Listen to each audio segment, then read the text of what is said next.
Listen carefully and answer questions 1 to 7.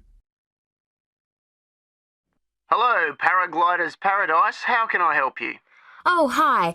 I'm interested in doing a course in paragliding. Which course are you interested in? Well, I'm not sure. What's available? Well, we've got the introductory course, which lasts for 2 days. Okay. Or there's the 4-day beginner's course, which is what most people do first. I'd tend to recommend that one. And there's also the elementary pilot course, which takes 5 to 6 days depending on conditions. We might try the beginner's course. What sort of prices are we looking at? The introductory is $190. The beginner's course, which is probably what you'd be looking at, is $320. No, sorry, $330. It's just gone up. And the pilot course is $430. Right. And you also have to become a member of our club so that you're insured. That'll cost you $12 a day. Everyone has to take out insurance, you see. Does that cover me if I break a leg? No, I'm afraid not. It's only third party and covers you against damage to other people or their belongings, but not theft or injury. You would need to take out your own personal accident insurance. I see. And what's the best way to get to your place? By public transport, or could we come by bike? We're pretty keen cyclists. It's difficult by public transport, though there is a bus from Newcastle. Most people get here by car, though, 'cause we're a little off the beaten track. But you could ride here, okay? I'll send you a map. Just let me take down a few details. What's your name? Maria Gentle. And your address, Maria? Well, I'm a student staying with a family in Newcastle. So it's care of... Care of Mr. and Mrs. McDonald. like the hamburgers? Yes, exactly. McDonald. The post office box address is probably best. It's P.O. Box 676, Newcastle. Is there a fax number there? Because I could fax you the information. Yes, actually there is. It's 0249, that's for Newcastle, and then 775431. Okay, now if you decide to do one of our courses, you'll need to book in advance and to pay when you book. How would you be paying? By credit card, if that's okay. Do you take Visa? Yes, fine. We take all major cards, including Visa. Okay then. Thanks very much.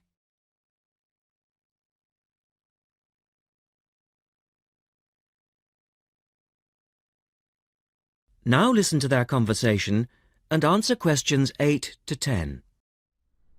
Hi, Pauline. Hi, Maria. What's that you're reading? Just some information from a paragliding school. It looks really good fun. Do you fancy a go at paragliding? Sure. Do you have to buy lots of equipment and stuff? Not really. The school provides the equipment, but we'd have to take a few things along. Such as? Well, it says here, clothes, wear stout boots, so no sneakers or sandals, I suppose, and clothes suitable for an active day in the hills. Preferably a long-sleeve t-shirt. That's probably in case you land in the stinging nettles. It also says we should bring a packed lunch. We do not recommend soft drinks or flasks of coffee. Water is really the best thing to drink.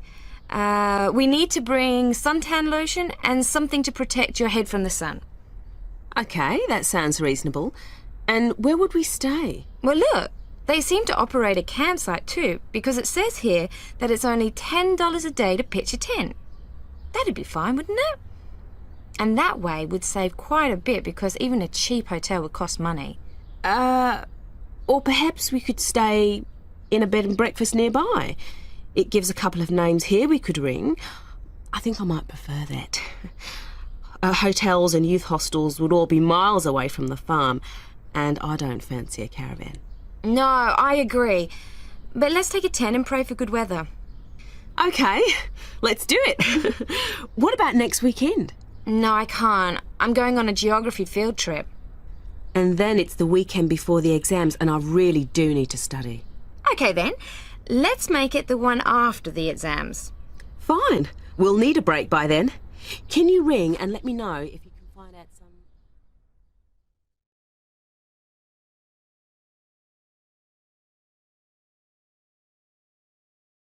Now, listen carefully and answer questions 11 to 15.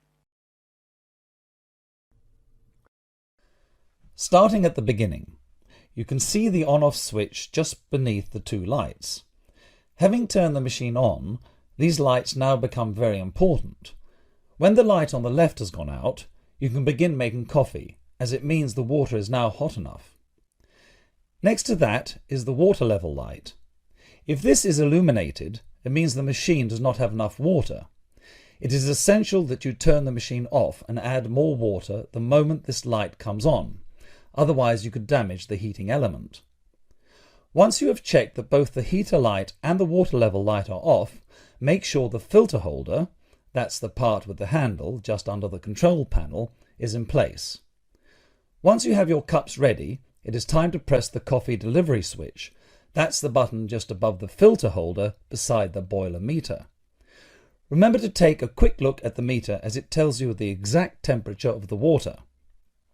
On both the left and right hand side of the machine, on the same level as the filter holder, you can see the steam pipes used for heating milk. These steam taps need to be cleaned regularly to avoid blocking. And finally, if you do spill any coffee, don't worry. Just make sure that the drainage pipe at the bottom of the machine is leading into a sink or a suitable waste container. As with the steam taps, the drainage pipe needs regular cleaning.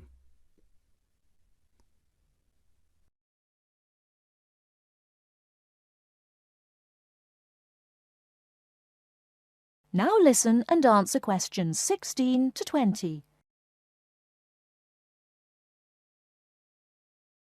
First and most importantly, I'll tell you where you should go from tomorrow for your lectures and classes. The Health Sciences building is on the west side of the campus, opposite the library, beside the History department. As you are probably aware, there are 6 modules to the course, which will take a year to complete. That's 2 modules each term. In the first module of this term, you will be looking at current laws with regard to health and safety in the workplace. Don't forget that as you progress through the course, you should be building your thesis. This will need to be completed by the end of the year. Coursework will also be credited to your final grade, but the most important part of the course is the thesis. Now, the final thing I want to tell you, and again you should know this, is that there will be a number of guest speakers throughout your course. They will come from a number of different medical backgrounds, but they will all be giving you their views on the relevance of health sciences in their occupations.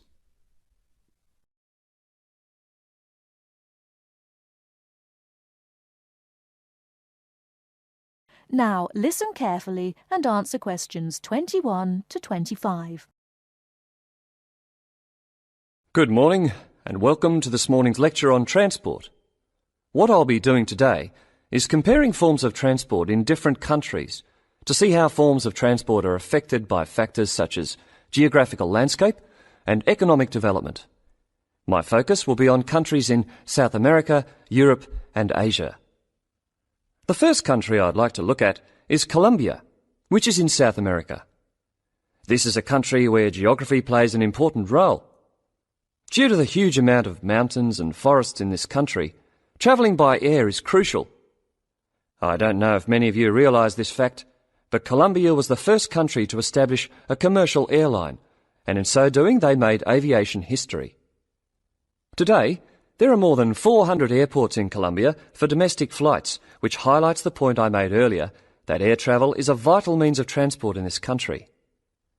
Colombia also has a road network of about 48,000 kilometres, linking Colombia to Venezuela and Ecuador.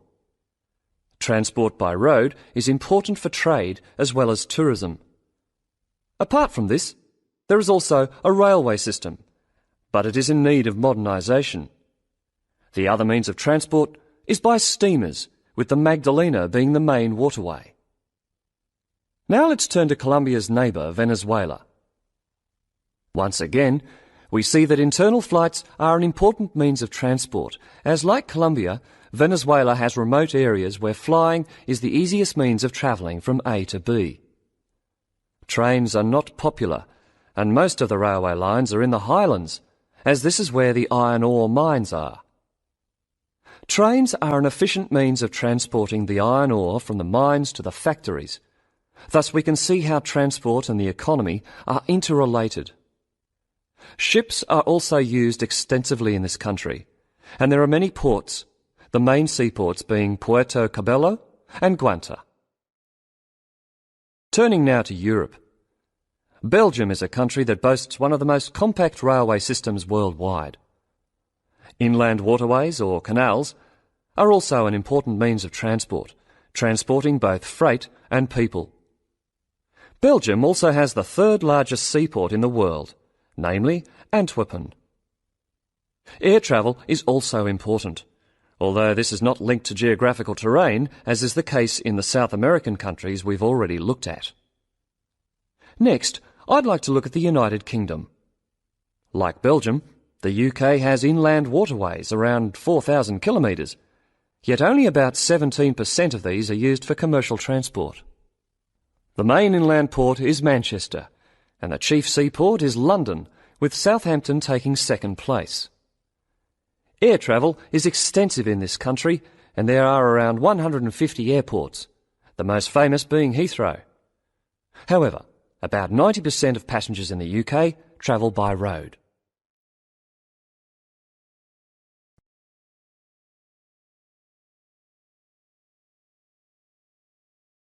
Now listen and answer questions 26 to 30. Finally, I'd like to look at two Asian countries. China is a country which reveals how geographical size affects transport development. Roads and railways are widely used, and this has led to a huge amount of bridges being built, such as the Yangtze Bridge, which is probably the most widely known. The Yangtze Bridge is 1.6 kilometres long and is built on two levels. The upper tier is for cars and pedestrians, while the lower is for trains. Railways are especially important, and over 80% of freight and passengers are transported by rail. With such a high proportion of people using trains, it is not surprising that governments in countries like China are prepared to invest in the railway system. Obviously, a fast and effective train service will encourage businesses and the general public to continue using it. The last country I'm going to mention is Japan, which has one of the most advanced transport systems in the world.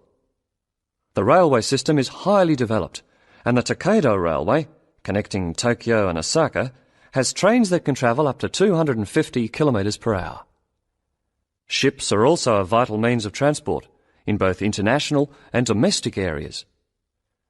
To summarise, we can see that transport varies throughout the world, yet the importance of transport networks, be they air, sea, rail or road, cannot be underestimated.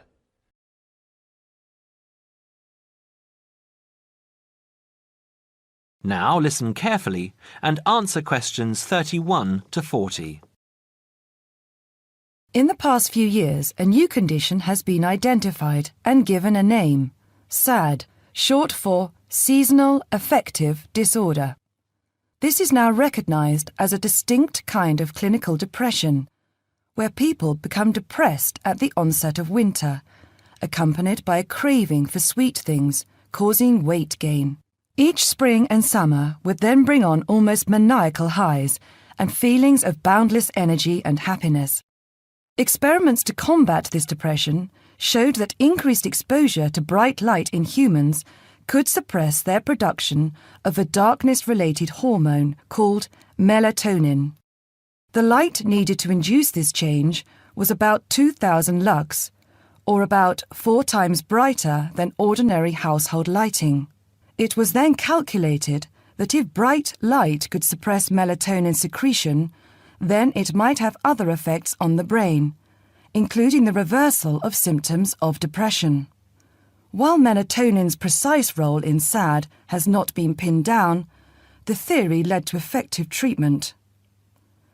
Not surprisingly, SAD affects more people where winter nights are longer and days shorter. In the UK, an estimated 500,000 adults develop full-blown SAD in winter, and twice this number suffer the milder condition called subsyndromal SAD. About 80% of sufferers improve when given light therapy, and improvement usually comes within 2 to 4 days. Scientists are still unsure why winter depression happens, but more than a decade of research has turned up some surprising findings. Nearly 80% of SAD victims are women. Researchers are uncertain why this is so. SAD can affect people at any age, but typically it begins around the age of 20 and becomes less common between 40 and 50. SAD is comparatively rare in children and adolescents, but so far researchers have been unable to come up with a logical reason for this.